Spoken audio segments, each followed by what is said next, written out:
تک، مداری سے یونیورسٹیز تک، لیبارٹریوں سے رصد گاہوں تک، تعلیم اور صحت کی دنیا کا حوال میں رکھوں گا آپ کے سامنے ٹی وی ٹوڈے پر۔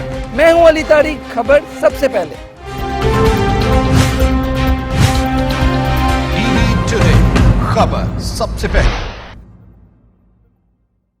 مجھے چاہیے کوالٹی۔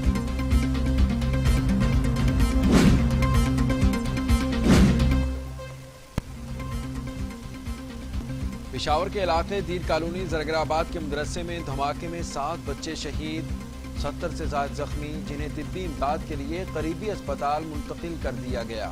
ریسکیو، امدادی ٹیمیں اور بم ڈسپوزل اسکواڈ موقع پر پہنچ گئے۔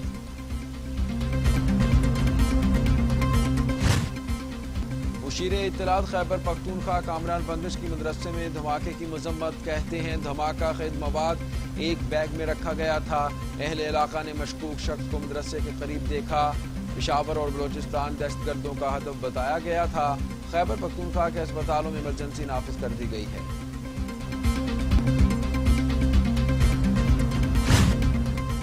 وزیر اعظم کی زیر صدارت وفاقی کابینہ کا اجلاس آج ہوگا، جس میں ملکی، سیاسی اور معاشی صورتحال سمیت 12 نکاتی ایجنڈے پر غور ہوگا۔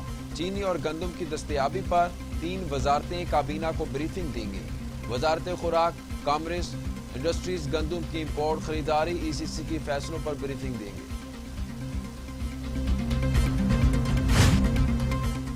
پاکستان میں کورونا سے مزید 6 مریضوں کا انتقال، اموات 6745 ہو گئیں۔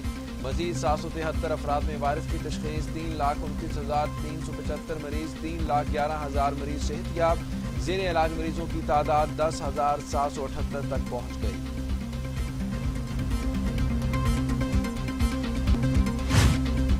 دنیا بھر میں کورونا سے 11,64,000 ہلاکتیں، 4,37,00,000 مریض۔ امریکہ میں 2,31,000، برازیل میں 1,57,000، بھارت میں 1,19,000، میکسیکو میں 89,000، روس میں 26,270، سعودی عرب میں 5,313 اموات۔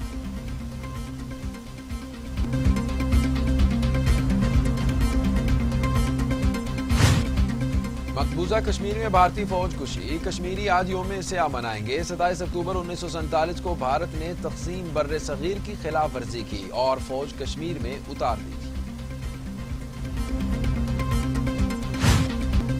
وزیر اعظم عمران خان کہتے ہیں آج کے دن ہم کشمیری عوام کی مکمل حمایت کا اعادہ کر رہے ہیں۔ یوم یکجہتی کشمیر انسانی تاریخ کے ایک تاریخ باب کو اجاگر کرتا ہے۔ آج کے دن 73 سال قبل بھارتی فورسز نے جموں و کشمیر کے لوگوں پر زبردستی قبضہ کیا۔ مقبوضہ کشمیر پر بھارت کا غیر قانونی قبضہ ایک بین الاقوامی تنازع ہے اور اس تنازع کا حل اقوام متحدہ کے چارٹر اور سلامتی کونسل کی قراردادوں میں ہے۔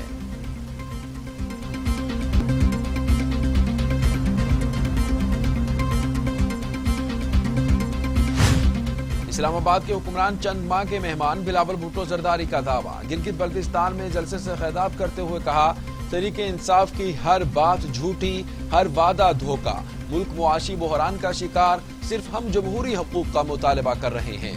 گلگت بلتستان کے عوام پیپلز پارٹی کو موقع دیں۔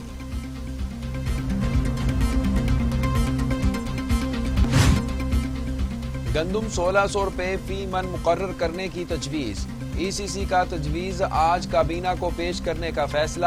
امدادی قیمت کا طریقہ کار گندم کی پیداوار میں اضافے کا باعث بنے گا، مارکیٹ مستحکم ہوگی، کسانوں کا منافع بڑھے گا۔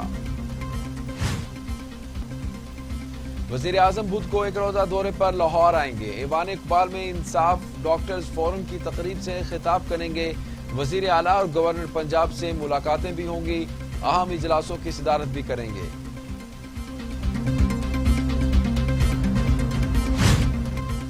کسی پروپیگنڈا یا دھمکی کو خاطر میں نہ لائیں، قانون کے مطابق ذمہ داریاں ادا کریں۔ Chairman NAB justice retired Javed Iqbal کی نیب افسران کو ہدایات، کہا کسی کوتاہی کو برداشت نہیں کیا جائے گا، بدعنوان عناصر کو قانون کے مطابق انصاف کے کٹہرے میں کھڑا کریں گے۔ امریکی ریاست کیلیفورنیا کے جنگلات میں لگی آگ بے قابو، جنوبی کیلیفورنیا میں ایمرجنسی نافذ، 60,000 افراد کو نقل مکانی کا حکم، آگ 40 لاکھ ایکڑ اراضی تک پھیل گئی۔